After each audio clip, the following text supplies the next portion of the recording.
Bukan saja terkejut, keluarga Adira pun terus tak setuju bila bekas suaminya, Datuk Seri Adnan Abu, tiba-tiba fail permohonan rujuk dekat mahkamah.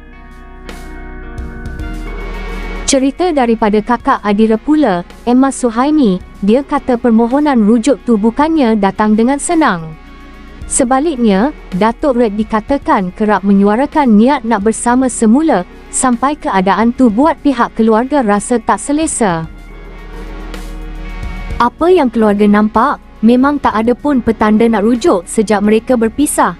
Yang peliknya, cerita tu muncul secara mengejut, lebih kurang seminggu sebelum Adnan pergi umrah, lepas sebelum ni hasrat dia dikatakan tak diterima.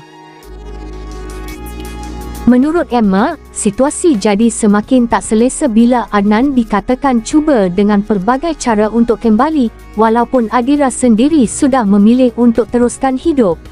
Katanya, Adira dah buat keputusan dan reda dengan jalan yang dia pilih, tapi pihak sana pula sukar terima kenyataan tersebut.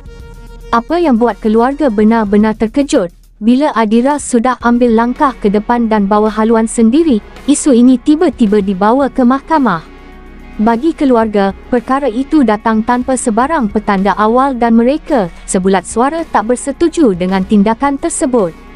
Emma turut memberi gambaran bahawa keluarga mereka tak akan hanya berdiam diri. Lebih-lebih lagi bila usaha untuk kembali itu dikatakan berlaku berulang kali. Isyaratnya jelas, keluarga Adira bersedia untuk bersuara dan mempertahankan keputusan yang telah dibuat. Emma turut mengingatkan dengan nada tegas supaya usahawan itu tidak lagi menyakiti perasaan adiknya.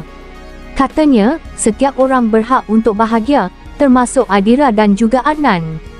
Namun bagi keluarga, meletakkan Adira kembali dalam situasi penuh konflik, drama yang tak berkesudahan dan masalah yang tak nampak penghujung, bukan lagi satu pilihan. Menurutnya, Adira sudah terlalu lama berjuang sendirian. Untuk terus bertahan dalam keadaan begitu bukanlah sesuatu yang wajar. Malah, Emma menegaskan bahawa jika seseorang itu tidak mampu membawa kebahagiaan, jangan pula meninggalkan luka dan penderitaan yang berpanjangan. Dalam satu perkongsian lain, Emma turut meluahkan rasa kecewa apabila tindakan Adnan itu dibuat seolah-olah mengenepikan keluarga.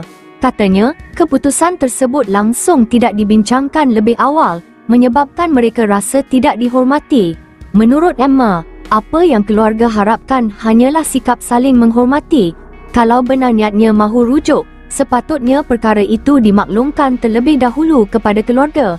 Malah, katanya ibu mereka pernah bertanya tentang isu tersebut, lebih-lebih lagi bila timbul cerita di media sosial mengenai hubungan lain. Namun jawapan yang diterima ketika itu hanyalah alasan mahu menyelesaikan perkara penting terlebih dahulu.